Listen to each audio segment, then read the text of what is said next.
나도 남고를 나왔지만 진짜 시끄럽다. 왜냐면 내가 웬만하면 예능학, 예고 이런 데를 하다가 진짜 시끄럽네. 이게 뭔가 약간 크게 크다 보는 것 같아. 인간 이렇게 없는 강실이 아니었던 것 같아. 여기 고3들도 앉아서 수업하는데 이상하죠. 자, 일단 보겠습니다. 시간 표현부터. 자, 우리는 시간 표현이라고 해서 일단 기본적으로 과거, 현재, 미래라는 말을 많이 쓰는데 이건 너무나도 어렸을 때부터 많이 들어보던 표현이야. 여러분들 이제 사실은 요즘은 국어보다 영어 공부를 더 빨리 시작하기 때문에 영어에서 이미 들어봤습니다. 과거, 현재, 미래를. 맞지? 자, 그런데 우리 고등에서는 이 시간 표현, 그러니까 과거, 현재, 미래를 어떤 식으로 표현하느냐, 표현하는 방법이 다릅니다. 자, 일단 기본적으로 이렇게 시간이 흐름이 간다고 가정을 한번 해볼게요. 자, 왼쪽에서 오른쪽으로 시간의 흐름이 지나갑니다. 자, 그러면 이 시간의 흐름 안에서 내가 어느 순간 한마디를 뱉었다고 칩시다. 자, 그러면 그 시점이 바로 언제냐? 요때라고 치면 이때를 우리는 발화시라고 합니다. 발화라는 사건이 일어난 시간을 말하는 거야. 자, 그러면 이 발화시가 있으면 이 발화 안에 예를 들어서 어떤 날에 일이 있다고 칩시다. 나 어제 밥 먹었어 라는 표현이 있으면 밥을 먹는 행위는 발화시, 그러니까 내가 말하는 시점 이전에 일어난 일입니다. 맞죠? 자, 그래서 발화시의 이전, 그러니까 요때 사건이 일어났다고 칩시다. 그러면 이 사건이 일어난 시를 우리는 뭐라고 하냐면 사건시라고 합니다. 사건시. 사건이 일어난 시간, 사건시고요. 자, 다음 발화가 일어난 시간이 사건시보다 나중이야. 이게 이런 식으로 말을 꼬웁니다. 자, 보세요. 발화가 일어난 시간이 사건시보다 나중이다. 또는 사건이 일어난 시간이 발화시보다 먼저이다. 또는 발화시보다 사건시가 뭐 어떻다. 이런 식으로 말을 막 꼬아놓는 거야. 근데 결국은 사건시가 발화시보다 앞에 있다는 건 우리가 시점으로 따졌을 때, 시계 지제로 따졌을 때 뭐라는 거야? 과거입니다. 그렇죠?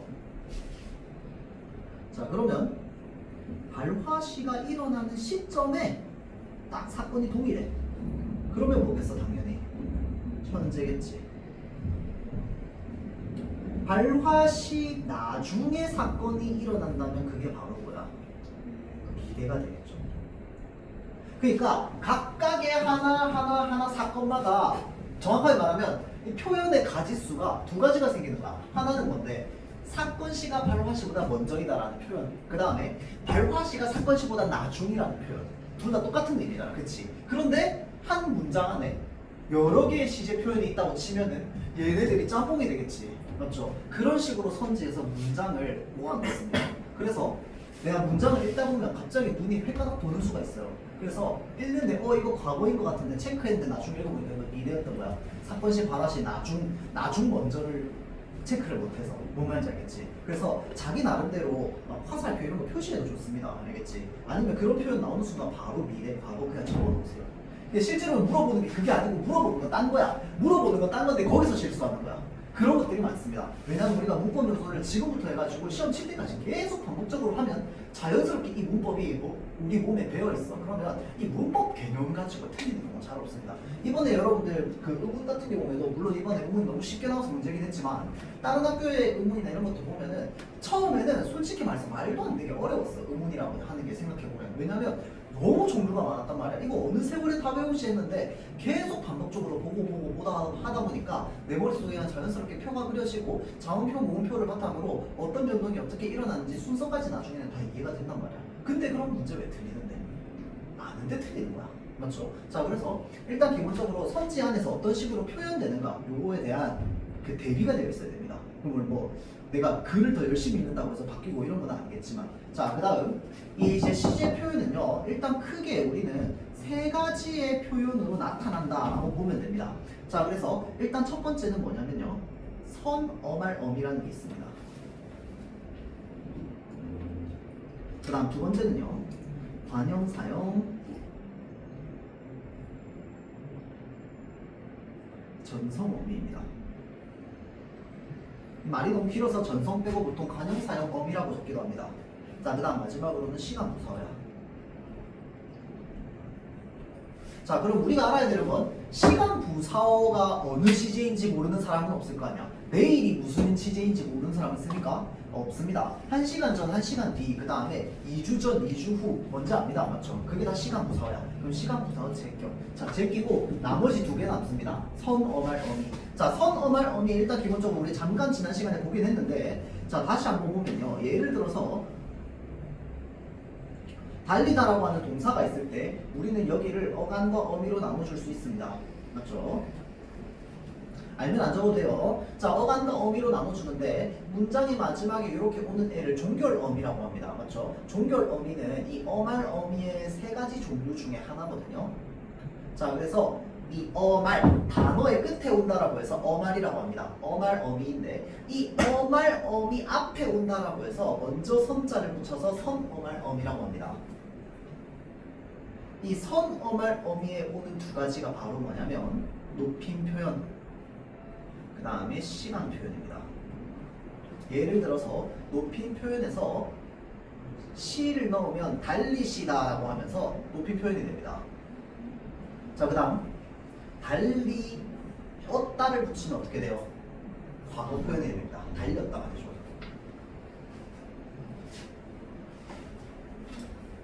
얘네들 위치에 들어가는 애들 바로 우리는 선어말 어미라고 합니다. 자, 그 다음 관형사용 전성어미입니다. 자, 관형사용 전성어미라고 하는 건 일단 기본적으로 여기 이 어미 자리에 이 다 빼고 뭐를 붙이는 거야 지금? 관형사용 전성어미를 붙이는 겁니다. 예를 들어서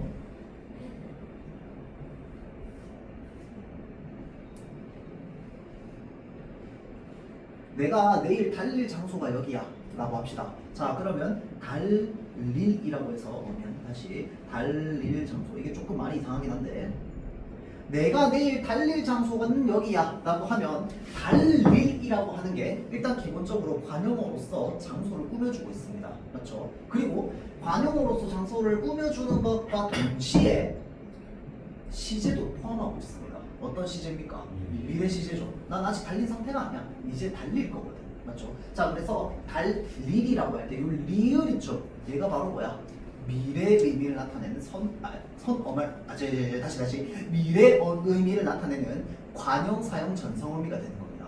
알겠죠? 자, 그래서 이런 식으로 시간이 표현된다. 자, 그러면 일단 기본적으로 관형사용 전성어미 있죠. 우리말에서 모든 관형사용 전성어미는 시간을 내포하고 있습니다. 알겠죠? 자, 그래서 사실은 진짜 잘 외워야 되는 게 얘야.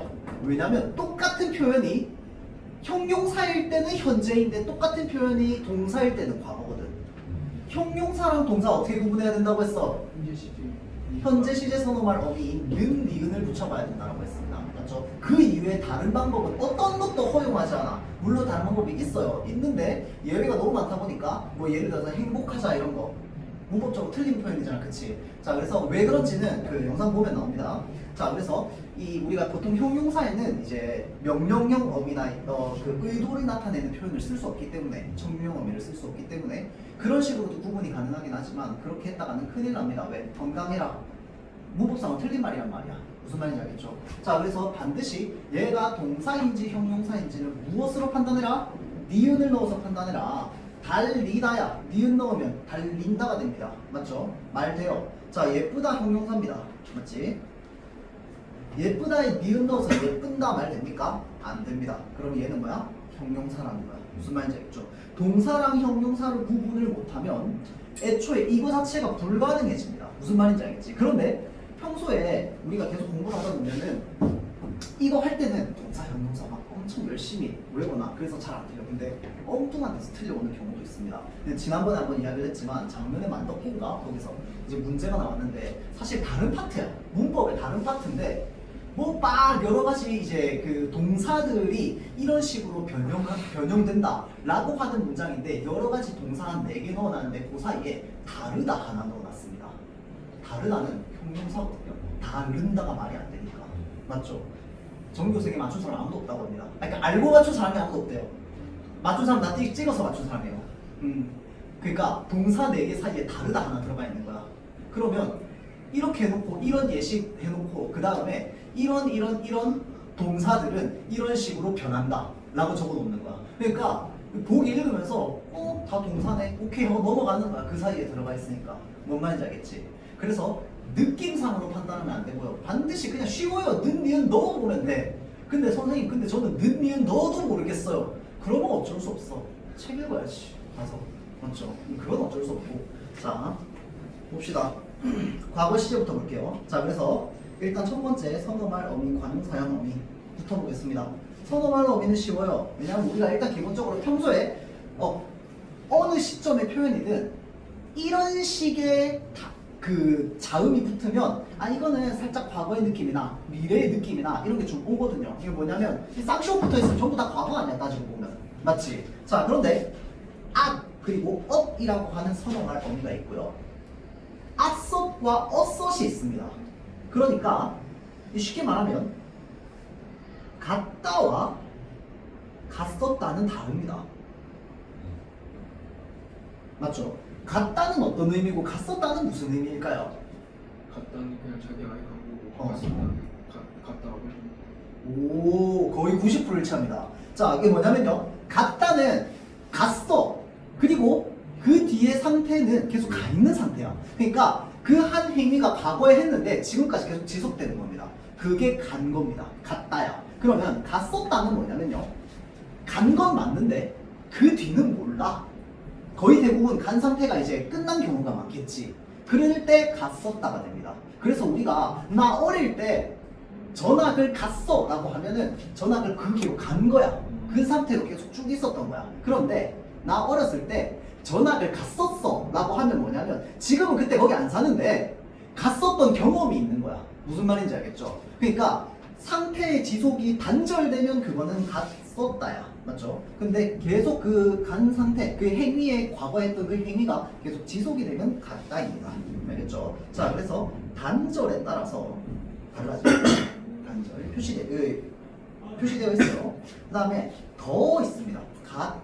가더라. 이것도 뭐냐면 과거 경험을 떠올리는 겁니다. 가더라. 그래서 이거는 사실 뭐 어렵지 않죠. 중요한 건 관용, 사용, 전성어미. 자, 동사일 때는 뭘 쓴다? 니은을 씁니다. 은을 써요. 자, 형용사나 서술격 조사일 때는 뭘 쓴다? 던을 씁니다. 던을 씁니다. 던을. 자, 그가 입은 바지가 참 멋졌다. 입는 행위는 과거에 했어. 맞지? 그래서 지금 입고 있는 상태인 거야. 맞지? 자, 그래서 그가 입은 바지는 참 멋졌다라고 하면 이 입은이라고 하는 단어 자체에도 이미 뭐가 들어있어? 과거 의미가 들어있습니다. 그래서 여기에는 지금 과거 표현이 두 개가 들어가 있는 거야. 이 문장에는. 어디에? 입은이라고 하는 말에 과거 표현 들어가 있고요. 멋졌다라고 하는 표현에서 또 과거 표현이 들어가 있습니다. 입은, 그다음에 멋지었다잖아. 맞죠? 자, 그래서 이렇게 과거 표현으로 쓰여 있습니다. 또 어리던 동생이 벌써 중학생이 되었다라고 해서 어리던, 이것도 마찬가지로 아까 이야기했던 형용사나 서술격 조사가 지금 이제 과거형 표현으로 쓰인 겁니다. 맞죠? 자, 다음 현재 볼게요. 어서오세요. 자, 현재 보겠습니다. 지금 130페이지입니다. 앞에 문구 영상 좀 보세요. 이거 좀 중요합니다. 자, 연결할게요. 일단 기본적으로 선어말 어미일 때, 선어말 어미 동사일 때는 는, 니은을 씁니다. 이건 근데 우리 이미 다 알고 있죠? 아까 얘기했듯이 동사일 때 는, 니은을 쓰는데 형용사나 서술격 조사일 때 쓴다, 안 쓴다? 안 쓴다. 선생님, 그러면 형용사랑 서술격 조사는 어떻게 현재를 표시해요? 그냥 기본형이 현재형입니다. 알겠죠? 그러니까 생각해보면 이 꽃이 예쁘다라고 했을 때 현재니까 사건 시가 발언 시랑 똑같다는 거잖아. 그러면 우리는 보통 형용사는 상태나 성질을 나타내기 때문에 예쁘다라고 말하는 순간 이미 그 상태나 그 성질을 가지고 있습니다. 그래서 굳이 현재형이랑 기본형을 분리할 필요가 없어. 그런데 동사는요, 생각보다 은근 분리를 해야 된다. 왜냐면요, 예를 들어서 우리가 달리다라는 말이 있고요, 달린다라는 말이 있어요. 자, 달린다는 뭔데? 내가 지금 달리고 있는 거야. 또는 내가 평소에 달리는 거야. 그런데 달리다라고 하는 건 뭐냐? 달리는 행위라고 하는, 우리가 그걸 연상하는 거야. 무슨 말인지 하나 그냥 개념인 거야. 근데 이렇게까지 생각하지 말고 일단 기본적으로 외울 때는 그냥 동사일 때 그래서 는, 니은을 붙인다. 형용사나 서술격 조사일 때는 그냥 없다라고 하는 건 기본형을 쓴다라는 말이랑 똑같습니다. 그래서 기본형 그대로 쓰면 이 꽃은 예쁘다라고 하면 그건 그냥 현재형입니다. 그건 그 현재형이에요. 자, 다음 관형사형음 여기 별표. 동사일 때는 는을 붙이는데 여기서 골 때립니다. 형용사랑 서술격 조사일 때는 뭘 붙인다? 은을 붙인다는 거야. 그러면 이 은이라고 하는 건 니은이라고 하는 건 동사일 때는 뭐가 되는데? 과거가 되고 형용사일 때는 뭐가 됩니까? 현재가 되는 겁니다. 자, 아까 다시 얘기해 볼게요. 동사는 동작이나 조금 기다릴게요. 동사는 동작이나 움직임, 작용을 동사라고 합니다. 맞죠? 자, 그 다음에 형용사는 상태나 성질을 형용사라고 합니다. 자, 그러면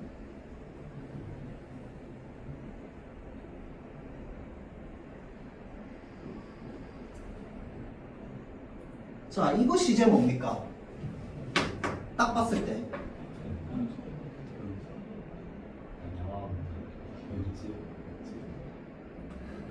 너는 그러면 안 되지 나. 수업 몇 개월 했는데 그런 대답을 하고 앉아있습니다. 그러면 너는 여기서 이렇게 지금 눈치껏 얘기하는 거 아니야? 아니 남자가 기본형이 동사니까. 그렇지. 이해되죠? 의미로 생각하면 안 되는 게 이걸 말하는 거야. 뭔 말인지 알겠지? 우리가 기본적으로 운동장에 남은 아이들 하면은 지금 남아있는 상태 애들이 운동장에 있으니까 현재 같잖아. 그치? 남는 행위는 전에 한 거야. 지금 남아있는 현재 그 상황은 과거에 일어났던 남는 행위가 지금까지 지속됐을 뿐인 거야. 무슨 말인지 알겠지? 그래서 이거를 의미상으로 판단하면 절대 안 된다고. 뭘로 판단하라고? 는, 니은 붙이라고. 무슨 말인지 알겠지? 자, 남다에 는 붙일 수 있어? 있어. 남는다. 남는다. 됩니다. 맞죠? 그러니까 남다는 동사입니다. 동사에 니은이 붙었으니까 은이 붙었으니까 얘는 무슨 표현이라고? 과거 표현이라고.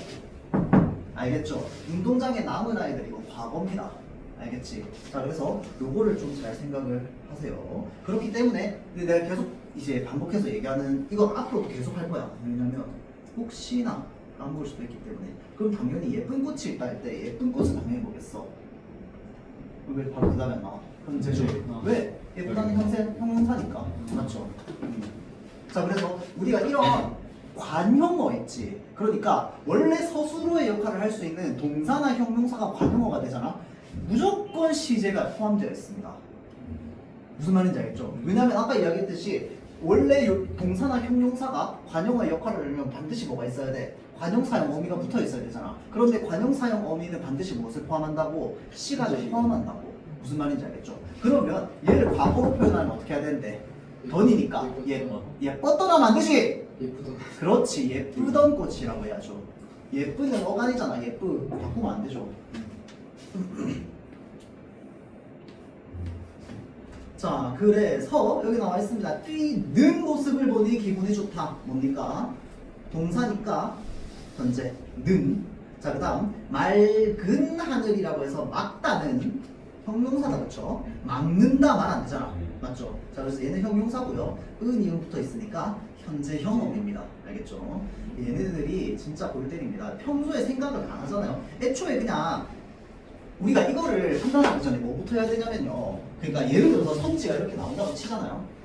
요거 보시면 맑은 하늘 보니 기분이 상쾌하다 이렇게 했잖아요. 그러면 얘를 보자마자 뭐 아는 문장이었더니 아닌 문장이었더니 그거 전에 뭐부터 해야 되냐면 얘네들의 문장 성분이 그냥 마치 여러분들이 기계가 돼가지고 그냥 위에 그냥 숫자 떠오르듯이 띵띵띵 떠올라 있어야 돼. 뭔 말인지 알겠지? 그럼 맑은 뭐야? 관형어 아니겠다. 관형어지. 문장 성분으로 하늘을 뭐야? 목적어야. 본이 뭔데? 서술어. 본이라고 되어 있으니까 이거 지금 뭐야? 이어진 문장이네. 맞죠? 그럼 서술어야. 그 다음에 기분이 뭐야? 주어. 뭐야? 서술어. 그러면 앞절은 맑은 하늘을 본이네. 얘 주어 어디 갔어? 생략됐어. 주어 누구야? 나. 그렇지. 내가 맑은 하늘을 보니 기분이 상쾌하다가 되는 거야. 맞죠? 그러니까 얘네들이 띵띵띵띵띵띵 다 떠오르는 거 플러스 생략된 문장 성분까지 다 떠올라야 돼. 그러고 나서 보면은 너무 쉽게 보여. 이게 매번 그렇게 할 수는 없겠지만요. 너무 쉬운 문장들은. 그런데 조금 문장이 길어지잖아. 반드시 그걸 해줘야 됩니다. 왜냐면 이런 식의 문제는요.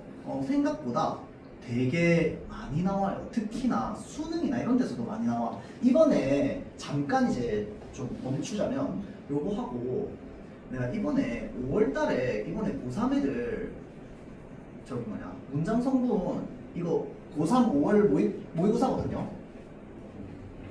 자, 대부분의 암기 문장은 다른 문장 속에 안길 때 어미, 조사 등의 문법적 요소가 붙습니다. 맞지? 관형사형 전성 어미가 붙거나 부사형 어미가 붙거나 명사형 어미가 붙어요. 맞지? 또는 명사형 어미, 기 이런 것들이 붙고 나서 그 뒤에 조사까지 붙여줘야 되잖아. 맞지? 안기 문장 쓸 때. 그런데 이는 어떤 종류의 절인지를 나타내는 표지가 됩니다. 맞는 말, 맞죠? 너무 당연한 말. 자, 그런데 이러한 표지가 없는 절도 있다라고 되어 있습니다.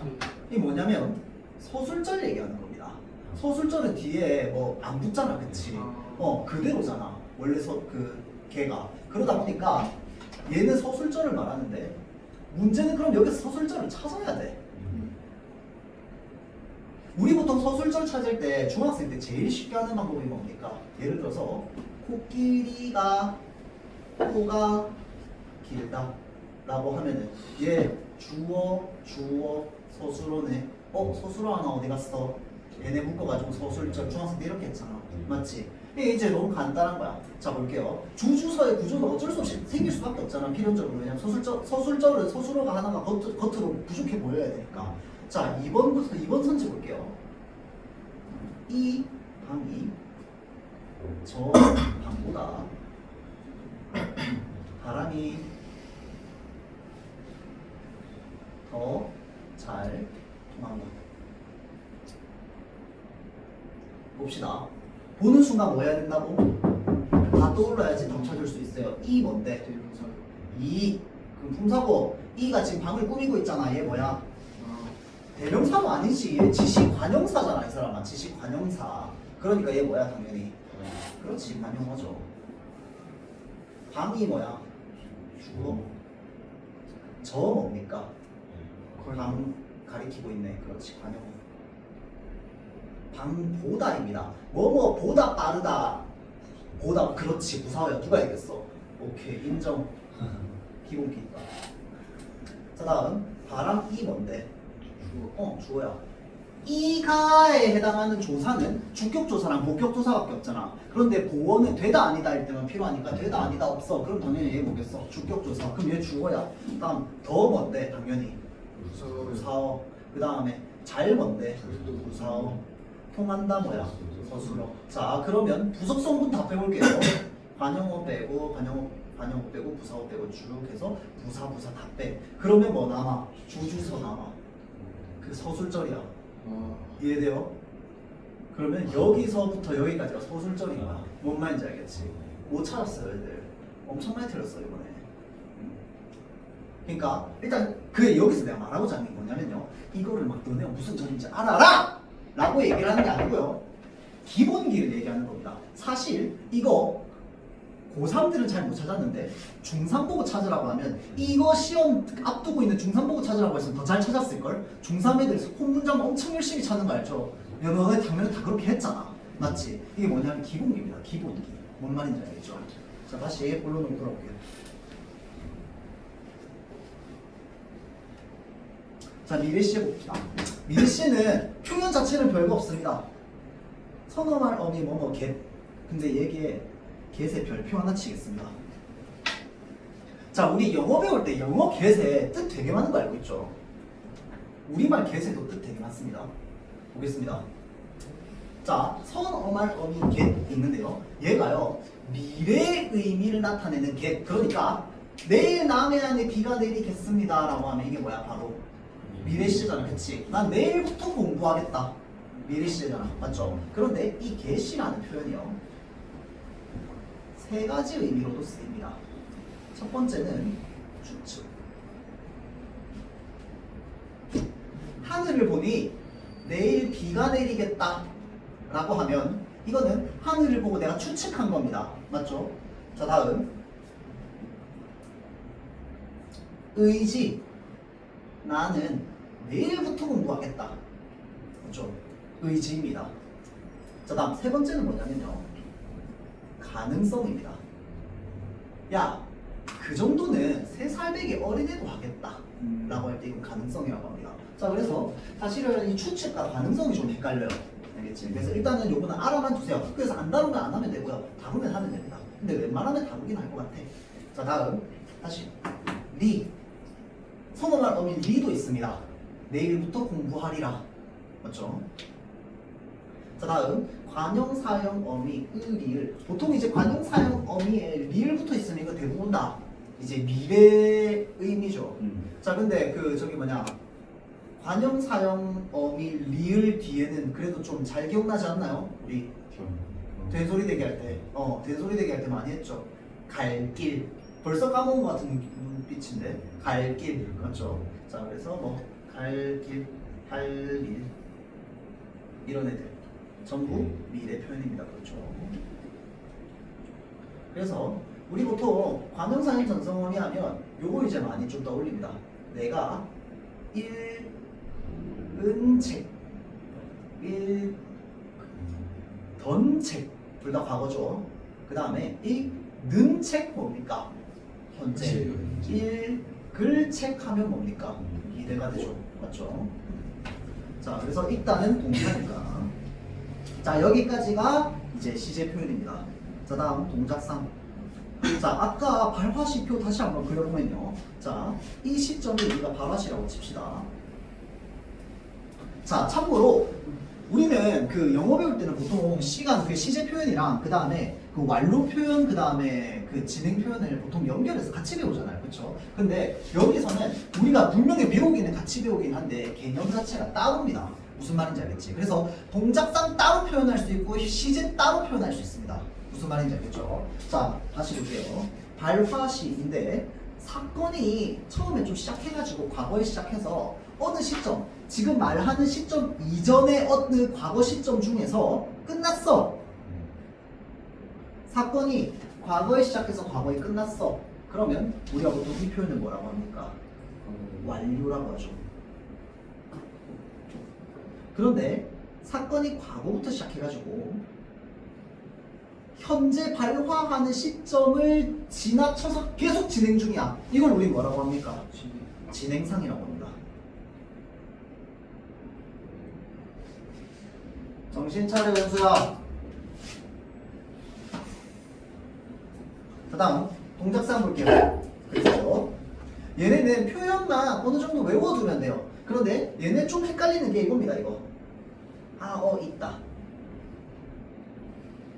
얘도 약간 운동장에 남은 아이들 이런 것처럼 나팔꽃이 피어있다라고 해서 피어있는 행위, 꽃이 핀 행위가 지금까지 연결되는 거 아니야? 아닙니다. 알겠죠?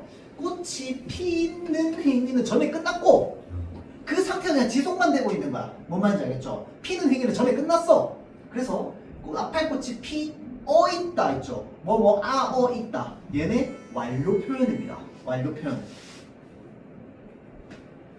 그리고 사실은 해버리다. 이건 사실은 딱 말 안 해도 이미 그 사건이 끝났다라는 게 느껴지죠. 맞죠? 그래서 완료상의 느낌이 바로 오고요. 그 다음에 연결 의미가 있습니다. 앞에 산책을 하고서 집으로 갔다 라고 하면 산책이라는 행위를 뭐 한 거야? 끝낸 거야. 완료한 거야. 자, 그러면 진행상 볼게요. 우리는 하고 있다 라는 표현을 제일 많이 쓴다. 그치? 하고 있다. 그 다음에 해가다. 얘는 얘가 헷갈립니다. 그래서 진행상과 동작상은 일단 기본적으로 있다랑 해가다, 가다.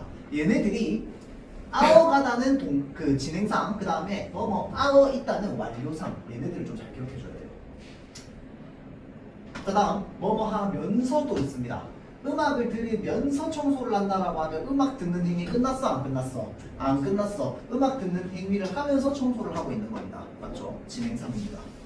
자, 그래서 이렇게 진행상과 완료상을 표현하면 되고요. 자, 그 다음 옆에 조그맣게 현재 시제의 특별한 사용이라는 표현이 있습니다. 이게 현재는 아니더라도 그러니까 현재 물이 흐르는 거 아니야 지금. 그런데 우리는 말할 때 어떻게 물을 위에서 아래로 흐른다 라고 얘기해요.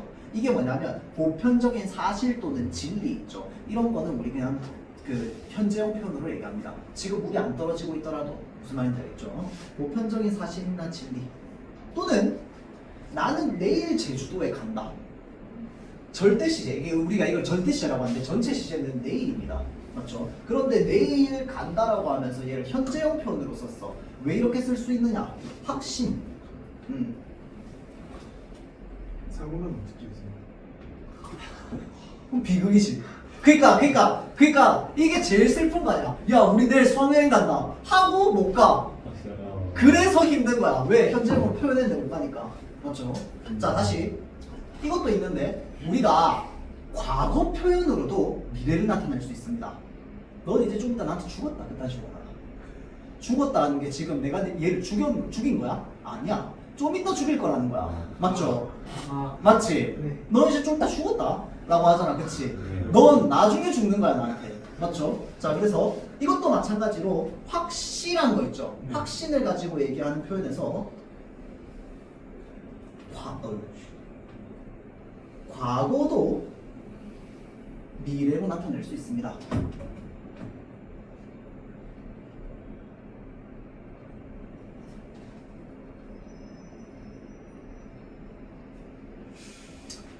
자, 그래서 지금 시제 표현 동작상까지 끝났고요.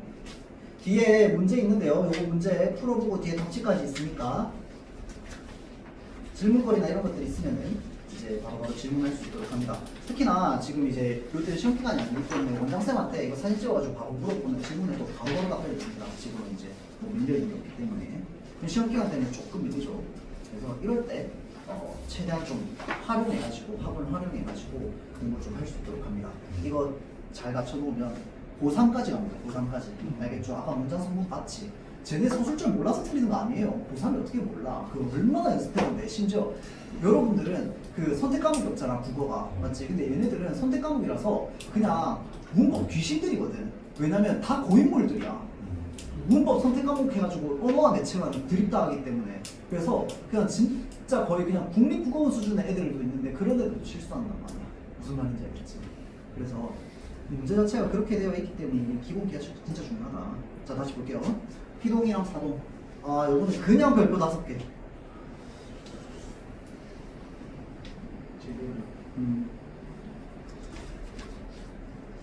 이거는 진짜 어렵게 문제를 만들잖아요. 나도 바로 못 풀어. 왜냐면 내가 모든 단어의 피동 형태랑 사동 형태를 다 알아? 아니야. 맞지? 그러면 얘가 평소에 이렇게 의미로 쓰이나 안 쓰이나부터 그냥 태초부터 넘어가야 돼. 내가 어린 시절부터 이 단어를 도대체 어떻게 써왔던가. 왜냐면 이 전미사를 다양하게 이렇게 붙이면서 이게 맞는지 아닌지를 물어보면 내가 이 단어를 원래 어떻게 썼더라는 생각도 안 나는 정도로 헷갈릴 때가 있습니다. 그럴 때는 나도 헷갈릴 수 있을 정도로 굉장히 까다롭게 문제가 나올 수 있어요. 물론 여러분들의 수준에서는 이미 다 고만고만한 이제 그 검증된 단어들 안에서만 이제 물론 시험에 나오긴 하지만 왜냐면 이게 학술적으로 이렇게도 볼 수 있고 저렇게도 볼 수 있는, 그러니까 우리 의문 변동 같은 경우에도 의문 변동의 순서는 학술적으로 다르거든. 그래서 가르치는 선생님마다도 다 달라요. 그래서 의문 변동 순서를 국인국어원 그걸 검색해가지고 물어보잖아요. 그러면 특히나 학생들이 교과에서 배우고 있는 변동이나 표현 같은 경우에는 교과서에 있는 걸 따르라고 하는 표현이 있어요. 왜냐하면 학술적으로 보는 게 다르기 때문에 그런 거야. 그래서 피동, 사동 역시 마찬가지입니다. 자, 일단 피동 표현부터 볼게요.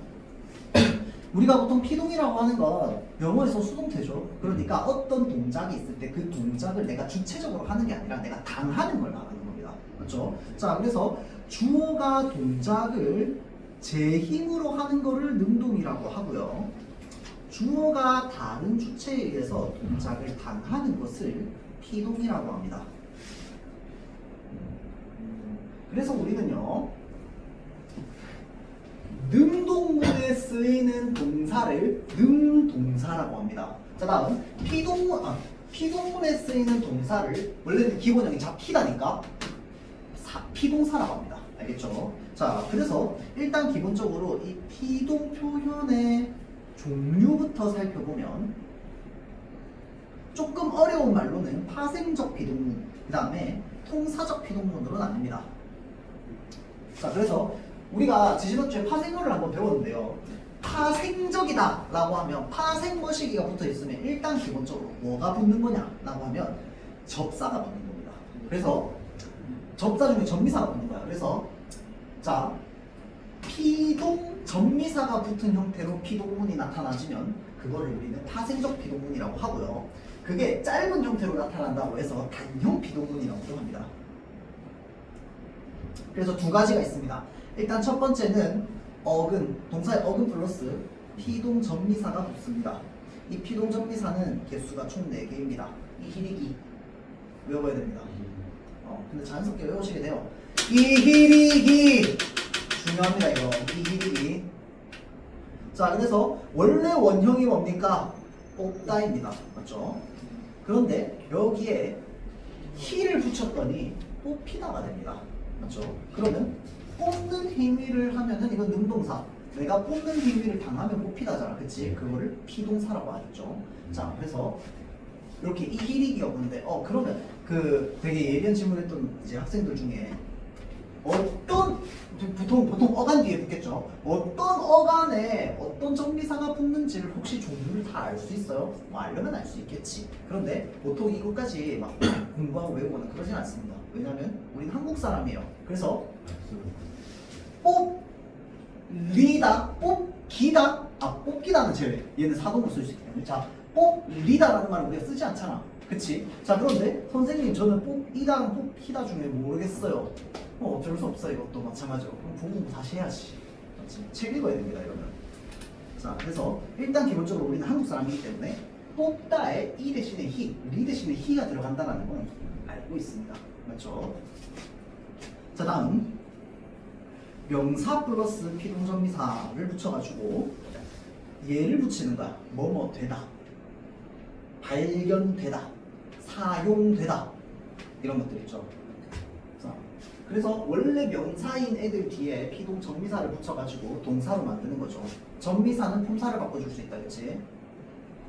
자, 이런 식으로 표현하는 걸 우리는 파생적 피동문 또는 단형 피동문이라고 합니다. 오늘 배우던 내용 생각보다 많아요, 여러분들. 자, 다음 통사적 피동문이라고 하는 게 있습니다. 자, 통사적이라고 하는 게 뭐라고 했어? 문장적이다, 문장스럽다. 통사는 문장이랑 비슷한 의미입니다. 똑같은 의미는 아니지만. 자, 그래서 통사적이다, 문장적이다라는 거야. 그게 뭐냐면 문장처럼 짧게 안 쓰이고 길게 쓰인다는 거야. 쉽게 말하자면 원래 그런 의미는 아니긴 한데. 그래서 장형 피동문이라고 합니다. 길게 쓰인다고 해서.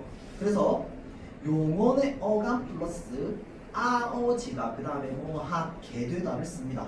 자, 아어지다의 별표. 얘가 왜 중요한지는 나중에 얘기하겠습니다. 자, 다음 볼게요. 나무들이 해가지고 원래는 어간이 뭐야? 배다야. 맞죠? 그런데 여기에 아어지다를 붙이면 어떻게 돼? 배어지다가 됩니다.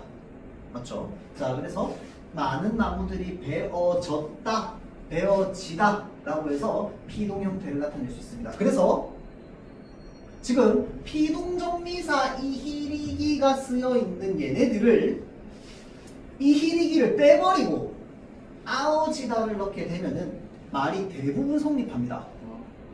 뭔 말인지 알겠죠?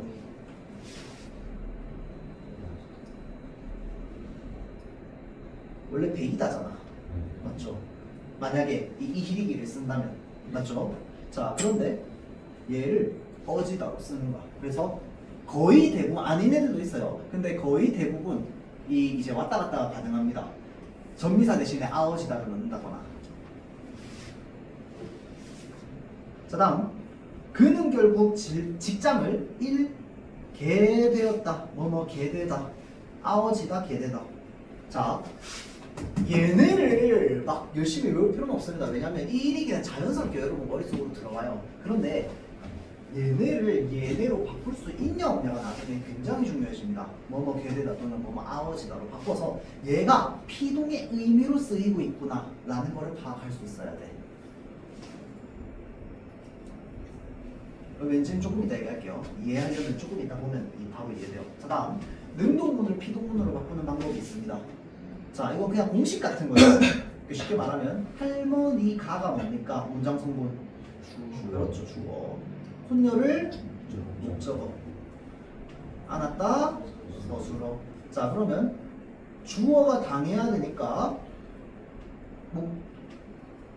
여기 위치로 일단 가고요. 다음 목적어가 주어가 돼야 됩니다. 그래서 손녀가 할머니에게 안겼다라고 하면 손녀가는 주어야. 할머니에게는 뭡니까?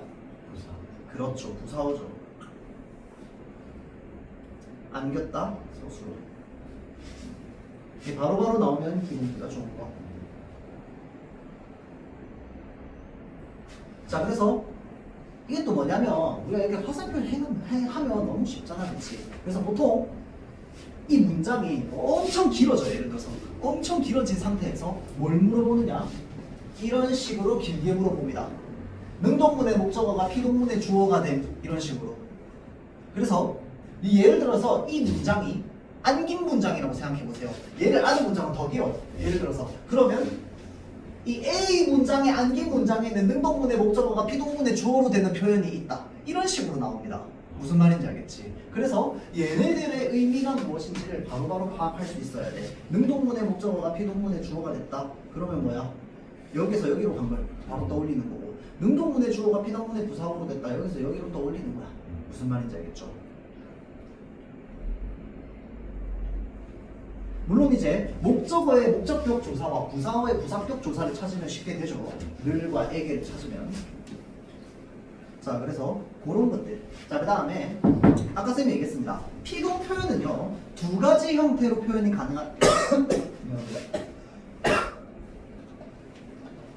두 가지 형태로 표현이 가능하다고 했어. 첫 번째는 짧은 형태, 파생적 피동문. 두 번째는 긴 형태, 동사적 피동문입니다. 자, 그런데 우리가 보통 잘못 쓰는 표현 중에 하나가 뭐냐면요, 얘네 두 방법을 짬뽕해가지고 같이 쓰는 겁니다.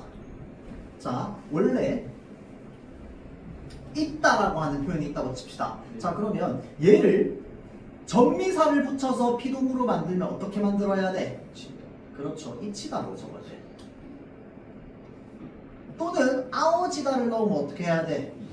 그렇지, 어지다가 돼야 돼. 그런데 잘못 쓰는 표현으로 보통 뭘 많이 씁니까? 그렇지, 잊혀지다를 많이 쓰잖아, 그치? 틀린 표현입니다.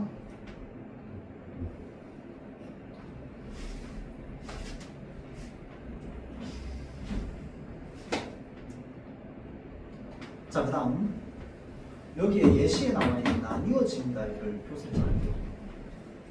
얘 되게 자주 물어봅니다. 얘는 원형이 뭡니까?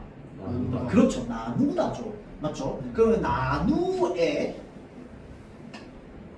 피동전미사 이를 붙이면 어떻게 되겠어? 나누입니다가 되겠지. 그러면 우이 합쳐집니다. 맞죠? 그래서 우가 그러니까 원래 나누다의 우가 여기로 반몽이로 바뀌는 거야. 맞지? 그래서 우리는 요거를 보통 이제 과거에는 이제 모음 축약이라고 하고 요즘은 반몽 교체 현상이라고 이야기를 합니다. 자, 그래서 얘가 지금 우가 반몽으로 바뀌어가지고 합쳐진 겁니다. 맞죠? 그래서 나누입니다가 나뉘입니다가 되는 거야. 알겠죠? 또는 나뉩니다 대신에 다른 표현 어떻게도 쓸 수 있다? 나누어집니다. 이렇게 써야 됩니다. 그러니까 나뉘어진다라고 하면 틀린 표현이야. 왜? 어간을 그대로 살려줘야지. 맞죠? 어간은 나누이니까. 나누까지가 어간이니까. 자, 다음 사동 표현. 이게 어려운 건 사동이 더 어려워요. 자, 주어가 동작을 직접 하는 것을 주동이라고 합니다. 자, 다음 주어가 동작을 시키는 것을 사동이라고 합니다. 남한테 시키는 거야, 행동을. 그래서 주동문에서는 동생이 옷을 입는다라고 해서 이 옷을 입는 행위를 하는 주체가 문장의 주어입니다. 맞죠? 자, 그래서 주동문은요, 행위의 주체가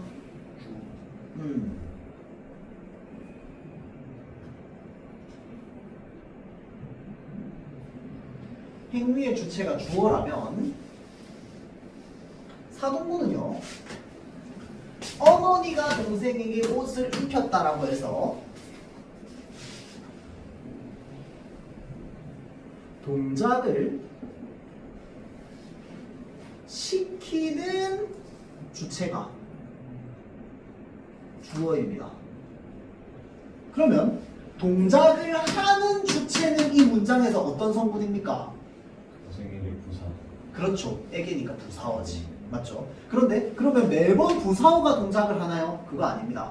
다른 경우도 있습니다. 문장에 우리 서술어의 자릿수라고 하죠. 이 서술어가 어떤 문장 성분을 필요로 하느냐에 따라서 부사어일 때도 있고 아닐 때도 있습니다. 알겠죠? 자, 그래서 일단 기본적으로 어머니가 동생에게 옷을 입혔다라고 해서 동작을 시키는 주체가 주어인데 사동문은 그래서 얘를 우리는 뭐라고 부르냐면 사동주라고 부릅니다. 동작을 시키는 놈 사동주.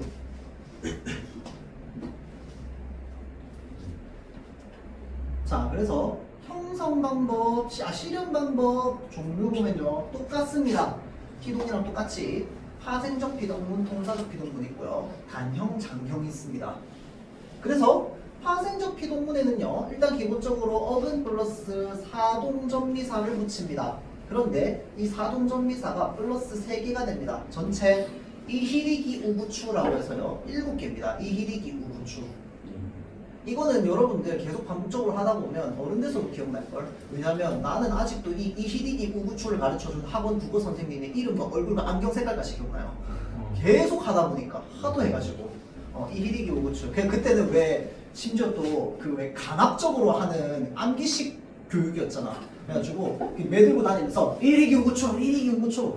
그냥 진짜 이래가지고 이희리기 우구추 이름 계속 반복해서 얘기했습니다. 맞죠? 그래서 사동 표현 이희리기 우구추가 붙습니다. 그러면 여기서 조금 이제 머리가 영민한 친구들은 물어보겠지. 여기에 있는 이희리기랑 저 위에 있는 이희리기는 어떻게 구별해요? 그거 서술어. 정확하게 말하면 잘 알아서 잘해야지. 그럼 어떻게 잘하는데? 문장의 의미를 잘 생각해야지. 그래서 의미를 잘 생각하기 위해서 우리는 이 전미사를 빼버리고 뭘 넣어버린다? 아까 배웠던 아어지다를 넣어보는 거야. 그러면 사동에서는 뭘 넣느냐? 뭐뭐하, 개하다를 넣습니다. 이게 장형입니다. 그래서 이 이희리기가 붙은 애들이 골치가 아픕니다. 아버지가 아어지다도 넣어보고 개대다도 넣어봐야 돼. 결국은 넣어보면 아어지다가 말이 되면 뭐야? 피동문. 개되다가 말이 되면 뭐야? 그게 말이 된다라고 하는 건 문장 전체의 의미까지 다 파악해야 되는 거야. 원래 이 전미사가 불렸던 형이 동생을 울렸다잖아. 그치? 자, 그래서 울렸다라고 하는 건 울개하는 거잖아. 울어지는 게 아니라. 맞죠? 그래서 울개하다이기 때문에 얘가 사동 표현인 거야. 이희리기의 리는 동이라니까. 심지어 이희리기가 어떤 그 동사의 경우에는 똑같이 이가 붙는데 똑같이 희가 붙는데 어떨 때는 피동이고 어떨 때는 사동이야. 심지어 또 어떤 동사는요 피동일 땐 얘를 쓰는데 사동일 땐 얘를 써요. 다 다릅니다. 동사마다. 그래서 항상 뭘 생각해? 아워지다랑 개하다를 생각해야 됩니다. 무슨 말인지 알겠죠? 그래서 개하다에도 별표.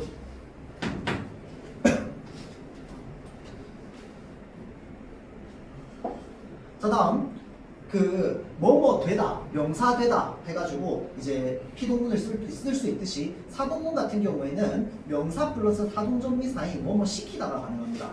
운동시켰다, 발전시켰다 뭐 이런 것들. 그럼 얘도 사실은 운동하 개하다, 발전하 개하다로 바꿀 수 있습니다. 맞죠?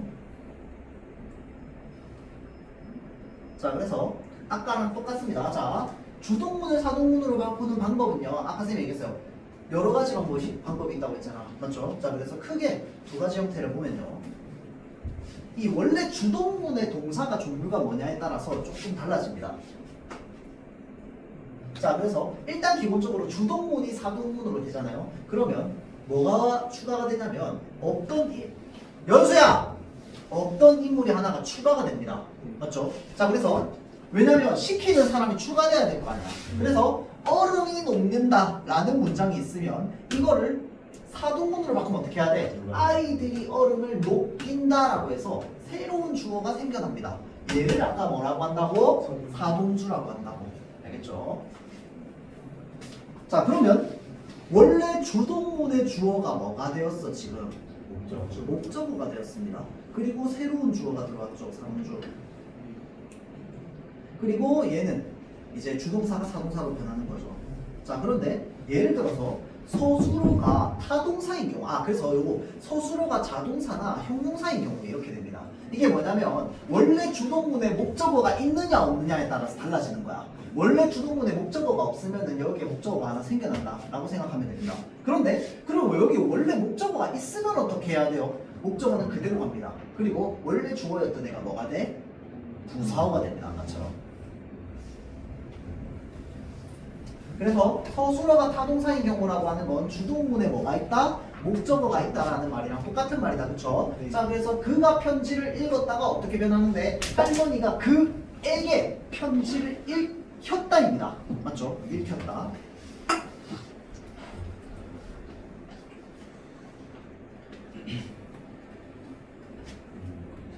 자, 그래서 그렇게 보면 되고요. 이게 사실은 이런 식으로 막 종류를 나눠놨어요.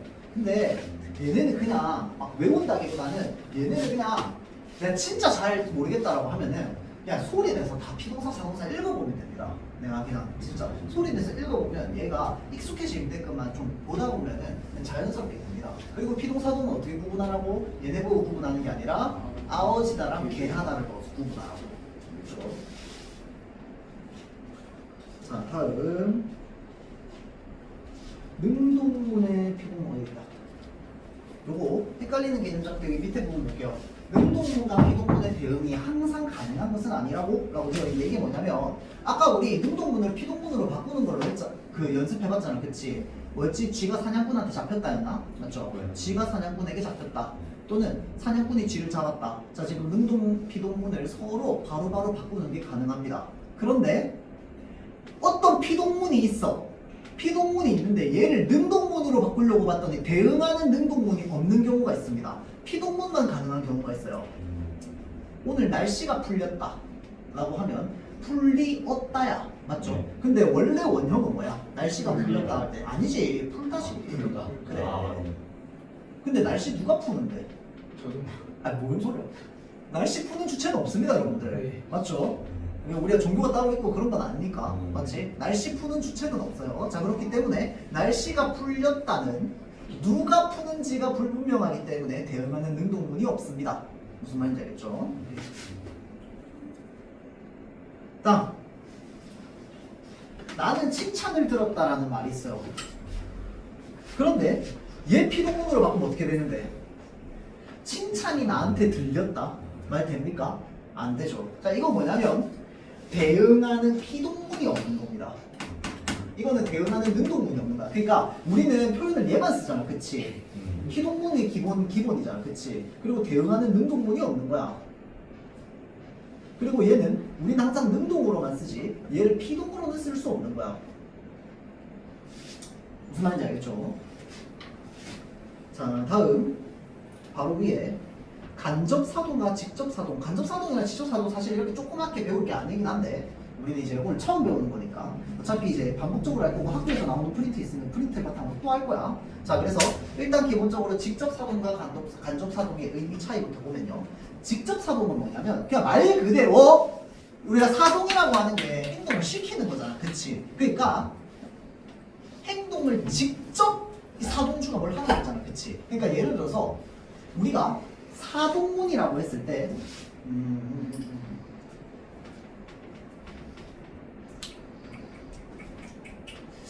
이렇게 말고 일단 요거부터 합시다. 자,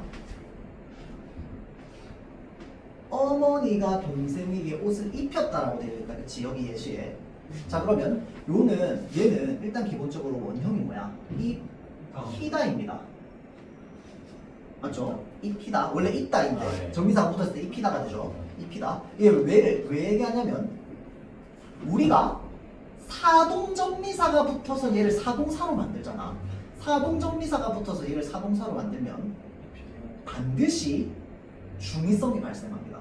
두 가지 의미가 담겨 있어요. 여기에는 뭔데? 어머니가 동생의 옷을 직접 입혀준 거야. 네. 맞죠? 또는 야 너 옷 입어! 라고 해가지고 옷을 입게 만든 거야. 그래서 방금 엄마가 옷을 직접 입혀주면 그걸 뭐라고 하는데 직접 사동이라고 합니다. 알겠죠? 근데 야 너 옷 입어! 라고 해서 옷을 입게 만들었어. 그러면 그거는 뭐야? 간접 사동입니다. 무슨 말인지 알겠죠? 자, 그래서 일단 기본적으로 이 파생적 사동문은요, 파생적 사동문은 필연적으로 중의성이 발생하고요, 직접과 간접의 의미를 모두 품고 있습니다.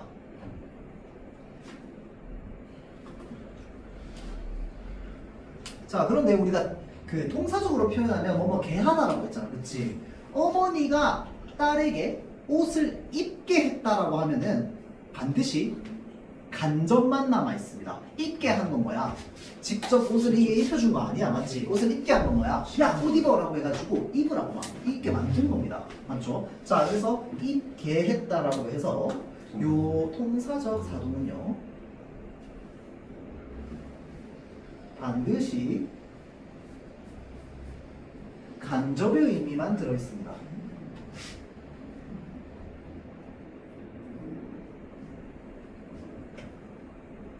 자, 그래서 이거를 직접 사동, 간접 사동으로 이야기를 하고요. 그 다음에 사동문의 중의성이다 라고 이야기를 합니다. 자, 그 다음 이제 마지막, 여기 지금 교재에 있나? 없네요. 자, 우리가 평소에 잘못 쓰는 사동 표현 하나만 씁시다.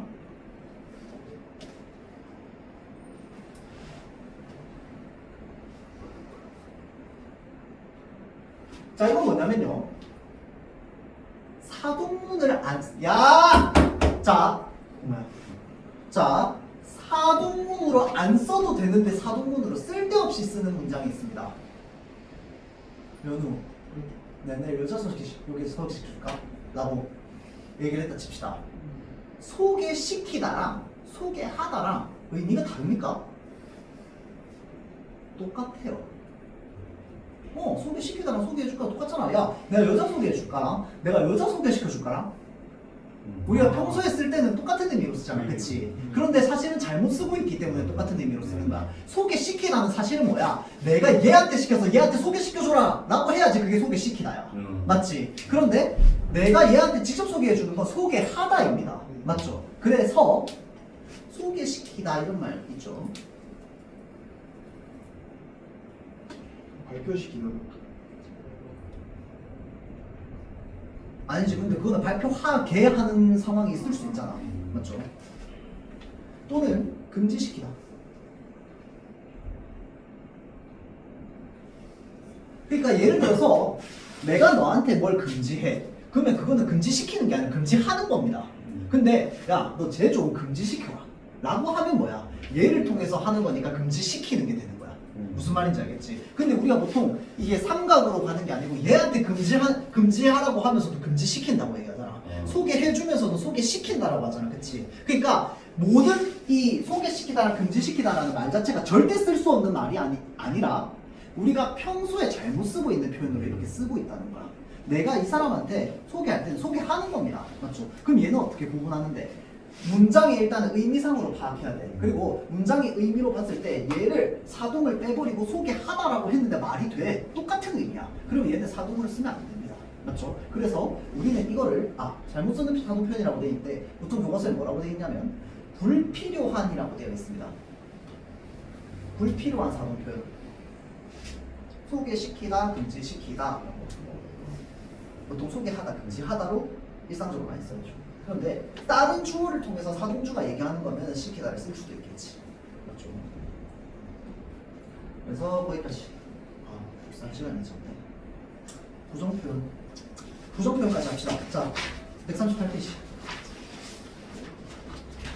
이거는 별거 없어요. 자, 부정표현이라고 하는 건 그냥 진짜 말 그대로 이 부정적인 의미를 나타내는 그 표현을 말하는 거야. 그래서 우리는 일단 기본적으로 부정문도요, 부정부사를 사용하는 짧은 부정문이라고 해서 단형 부정문이라고 합니다. 우리가 자 다음 얘는 긴 부정문이라고 해서 우리가 장형 부정문이라고 합니다. 자 그래서 우리가 짧은 부정문에서는 무엇을 사용하냐면 부사를 사용합니다. 우리가 안하다 못하다 있죠. 안과 못이라고 하는 것 자체가 부사입니다. 부사. 안하다 못하다 부정부사고요. 그런데 긴 부정문에서는 어떻게 하냐면 뭐뭐 하지 않다 뭐뭐 하지 못하다를 씁니다. 맞죠? 자 그래서 얘는 부정유문을 이용합니다. 이게 뭐냐면 그 우리 지난 시간에 본용문 보조용문에 대해서 간단히 보고 넘어가지 않았나요? 맞죠? 자 그래서 예를 들어서 나는 용문에 가지 않았어 라고 하면은 얘를 본용문 보조용문으로 나누면 어떻게 되겠어? 얘가 본용문, 얘가 보조용문이 되겠지. 그렇죠? 그래서 이 한 덩어리 자체가 하나의 용문인데 두 개로 단어가 나눠져 있는 겁니다. 본용문 보조용문은 그냥 이제 저기 뭐냐 지난 시간 영상이 있으니까 그거 보면서 참고 한번 해보세요. 근데 이걸 꼭 알아야 되는 건 아니야. 결국은 단형과 장형이 있다는 거. 그리고 얘는 약간 통사적, 그러니까 길게 표현되어 있는 거. 그럼 쌤 이거 파생적이요? 아니 이거 파생적 아닙니다. 파생이 되면 뭐가 필요하다고 했어? 접사. 근데 얘는 접사가 아니라 뭐야? 부사야. 맞죠? 자 그래서 얘는 짧은 부정문, 그래서 단형 부정문이라고 합니다. 안 갔어, 못 갔어, 안 못 둘 다 똑같습니다. 가지 않았어, 가지 못했어, 이런 식으로. 않다 못하다 이렇게 쓰죠. 자 그래서 얘네 부정문의 특징이 있습니다. 일단 기본적으로 원래 체언 플러스 하다라고 되어 있는 부정문의 경우에는 원래는 어떤 서술어가 있으면 서술어 앞에 안 하다가 붙어야 되잖아. 그치? 그런데 예를 들어서 공부하다라는 말이 있어. 그러면 우리는 안 공부하다라는 말을 쓰지 않습니다. 맞죠? 안 공부하다라는 말 쓰지 않고요. 공부랑 하다를 띄워버립니다. 그리고 어떻게 하는데? 공부 안 하다로 만들어버립니다. 맞죠? 자 그래서 체험 플러스 하다일 때 요 사이를 비집고 부정부사가 들어갑니다.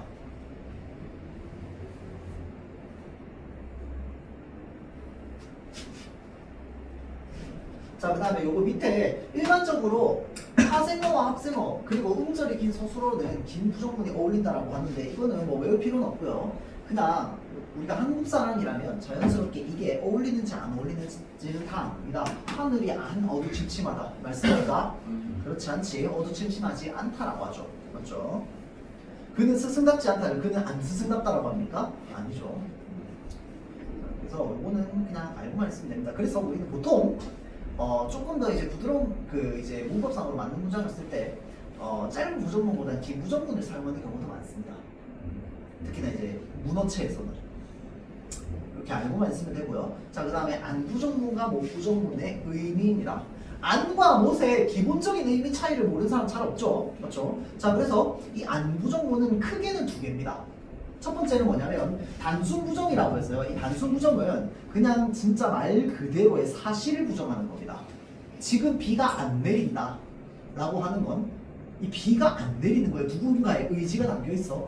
그렇진 않잖아. 맞죠? 자 그래서 진짜 말 그대로 새싹이 안 돋았다, 시냇물이 맑지 않다 이런 것처럼 사실 부정입니다. 사실 부정. 이럴 때 안 부정문을 씁니다. 비가 못 내린다는 말은 안 쓰잖아. 맞지? 사실을 얘기하기 때문에. 자, 그 다음에 의지부정이라는 게 있습니다. 이건 우리가 평소에 많이 쓰는 거죠. 영화를 안 봤다라는 건 볼 수도 있고 안 볼 수도 있는데 안 봤다라는 거야. 선택한 거야, 주체가. 맞죠? 자, 그래서 주체의 의지로 행동을 하지 않음을 나타내는 걸 우리는 의지부정이라고 합니다. 자, 다음 두 개, 목부정문. 첫 번째는 능력부정입니다.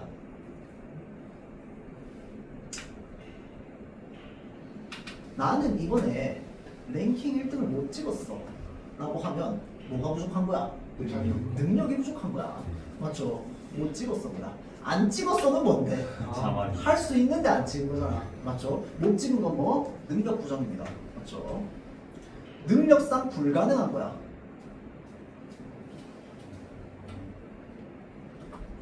자 다음 의지에 상관없는 상황의 부정이라고 하는 건 상황이 이렇게 일어나 버려서 못하게 된 거야. 야 컴퓨터를 뺏겨가지고 일주를 못 찍었어. 이거는 능력 부정이야? 아닙니다. 맞죠? 상황 부정이죠. 맞죠?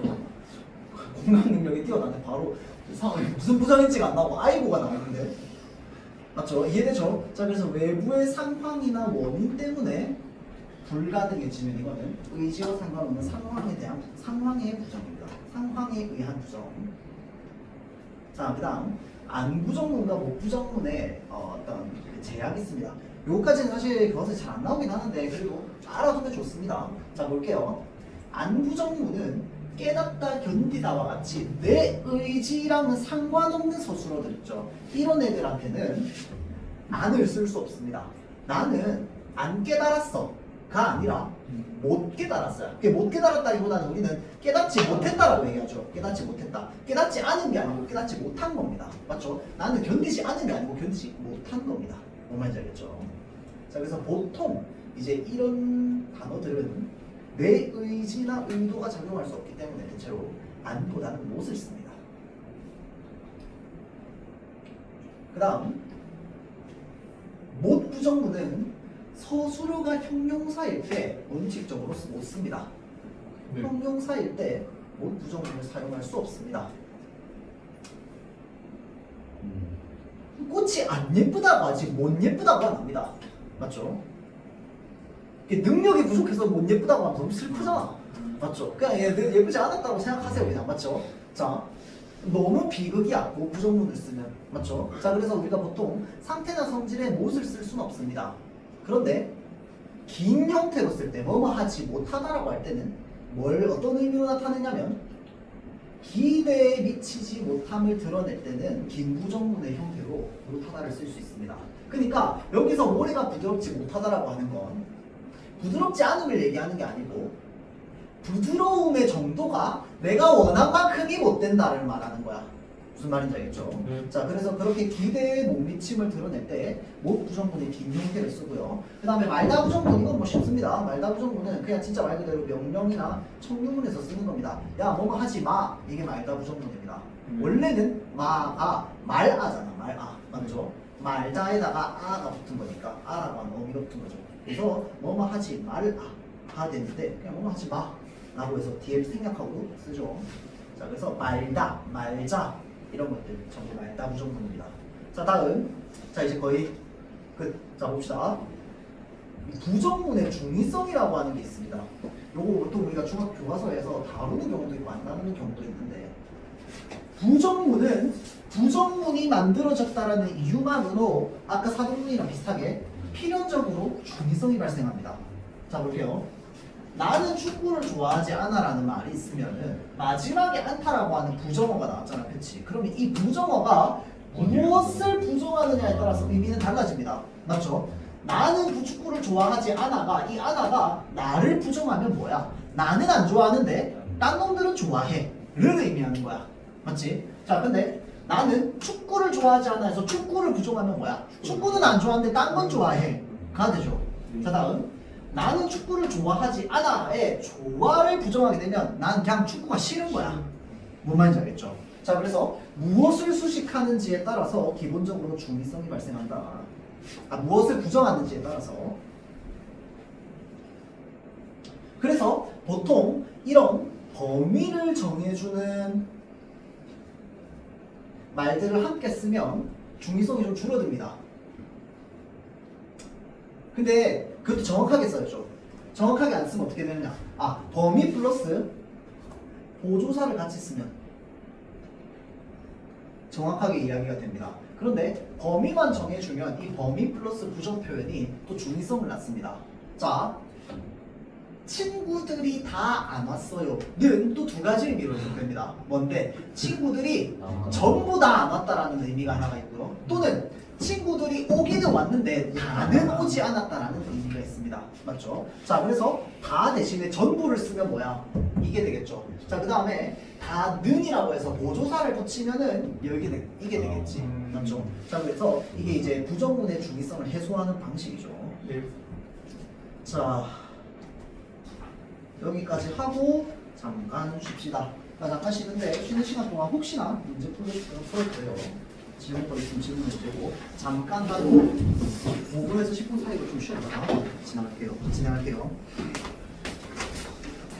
수능 기준에